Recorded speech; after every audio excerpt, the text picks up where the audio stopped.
आमच्या प्लॉटमध्ये लिंबाच्या झाडाला ना भरपूर अशी लिंब लागलेली आहेत आणि वाऱ्यामुळे खूप सारी लिंब खाली पडलेली होती. म्हणून म्हटलं चला लिंबू तर भरपूर आहेत, मग याची छान अशी एक झटपट तयार होणारी रेसिपी तुमच्यासोबत शेअर करावी. तर त्यासाठी काय करायचं, पिकलेली पातळ साल असलेली लिंब स्वच्छ धुवून घ्यायची. त्यामध्ये कडकडीत असं पाणी गरम करून घालायचं आणि 15 मिनिटासाठी ठेवून द्यायचं. 15 मिनिटानंतर एका कपड्याने सर्व लिंब कोरडी करून घ्यायची. त्यानंतर लिंबाचे छोटे छोटे तुकडे तयार करून घ्यायचे आणि जेवढ्या शक्य होतील तेवढ्या बिया बाजूला काढून टाकायच्या.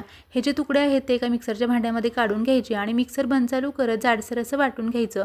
एकदम बारीक पेस्ट तयार करायची नाही. एका वाटीने मोजून घ्यायचं, त्याच वाटीने 1 वाटी गूळ आणि अर्धी वाटी साखर टाकायची. साखर आणि गूळ वितळेपर्यंत छान असं व्यवस्थित मिक्स करून घ्यायचं. त्यानंतर चवीनुसार मीठ, काळं मीठ, भाजलेली जिऱ्याची पूड, लाल तिखट, बेडगी मिरची पावडर टाकून 4 ते 5 मिनिट मिश्रण शिजवून घ्यायचं. छान असं एकतारी पाक तयार झाला, चिकट मिश्रण तयार झालं की गॅस बंद करायचा. मस्त असं चटपटीत चटकदार क्रश लोणचं तयार. व्हिडिओ आवडला असेल तर लाईक, शेअर अँड सबस्क्राईब